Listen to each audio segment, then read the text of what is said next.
నిత్య కళ్యాణం పచ్చతోరణంలా విరజిల్లే ఆనంద నిలయంలో ఏడాది పొడవునా 470కి పైగా ఉత్సవాలు జరుగుతాయి.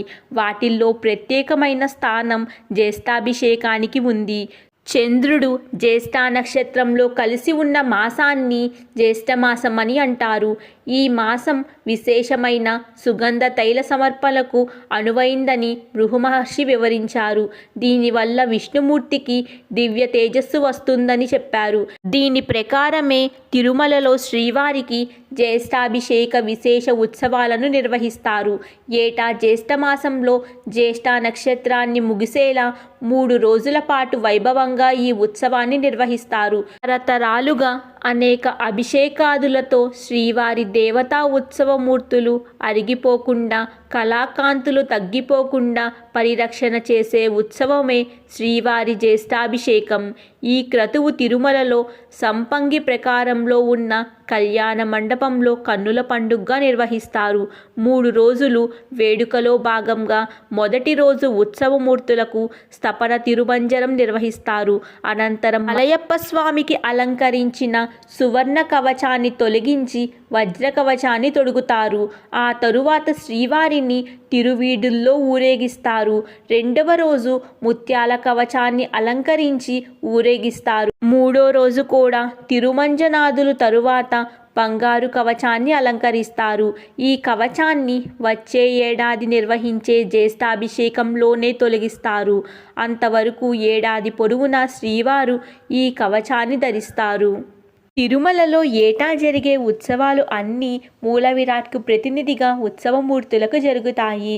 అందువల్ల అంగాలు, నేత్రాలు, ముక్కులు, చెవులు వంటివి మహాంగాలు, శిరస్సు, కంఠం, ఉదరం, బాహువులు వంటివి ఉపాంగాలు, కేశాలు, నఖం వంటివి ప్రత్యంగాలు, శంఖం, చక్రం వంటివి అరిగిపోకుండా చేసే ప్రక్రియే జ్యేష్ఠాభిషేకం. దీనినే సుగంధ తైల సమర్పణోత్సవం అని, అభిధేయ అభిషేకం అని పిలుస్తారు.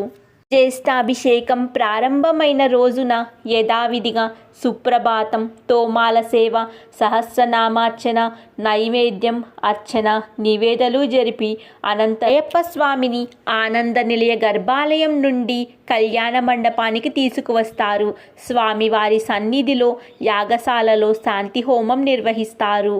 శతకలశ ప్రతిష్ఠ, ఆవాహన, నవకలశ ప్రతిష్ఠ వంటి వైదిక క్రతువులు నిర్వహిస్తారు. అటు పిమ్మట హోమం పూర్తయిన తరువాత హోమ తిలకాన్ని స్వామివారికి దిద్దుతారు. వేద పండితులు శ్రీ సూక్తం, పురుష సూక్తం, భూసూక్తం వంటివి పఠిస్తూ శుద్ధ జలాలతో స్వామివారికి అభిషేకిస్తారు. తరువాత పాలు, పెరుగు, తేనె, కొబ్బరి నీళ్లు, పసుపు నీళ్లతో శతకలశాలతో జలాన్ని స్వామివారికి తపన తిరుమంజనం నిర్వహిస్తారు. చివర్లో స్వామి అమ్మవార్లకు చందనంతో అలంకరిస్తారు. తరువాత నవకలశాలతో జలాలతో స్వామివారిని అభిషేకిస్తారు. ఆ జలాలని అర్చకులు శిరసుపై చల్లుకుని తరువాత భక్తులందరిపై చల్లుతారు. తరువాత స్వామివారికి వస్త్రాలంకరణ, నివేదనలు జరుగుతాయి. ఇలా 2వ రోజు, 3వ రోజు కూడా జరుగుతాయి. జ్యేష్ఠాభిషేకం చివరి రోజు స్వామివారికి స్వర్ణ కవచం అలంకరిస్తారు. వివిధ సేవలు, ఉత్సవాల అనంతరం భక్తులకు శ్రీదేవి, భూదేవి సమేతుడై మలయప్ప స్వామివారు కవచాన్ని ధరించి భక్తులకు దర్శనమిస్తారు. కేవలం జ్యేష్ఠాభిషేక సమయంలోనే స్వర్ణ కవచాన్ని తొలగిస్తారు. ఈ ఒక్క సందర్భంలోనే మలయప్ప స్వామివారి నిజరూప దర్శనం భక్తులకు ఇస్తారు. ఏడాది పొడవునా కేవలం శుద్ధ జలాలతో మాత్రమే మలయప్ప స్వామివారి శిరస్సుపై నుండి అభిషేకం జరుగుతుంది. ఈ జ్యేష్ఠాభిషేక సమయంలో మాత్రమే స్వామివారు అన్ని ద్రవ్యాలతో అభిషేకిస్తారు. చూశారు కదా తిరుమలలో జరిగే జ్యేష్ఠాభిషేక ప్రాముఖ్యత గురించి. మరెన్నో ఇలాంటి ఇంట్రెస్టింగ్ వీడియోస్ కోసం please like, share and subscribe to my channel.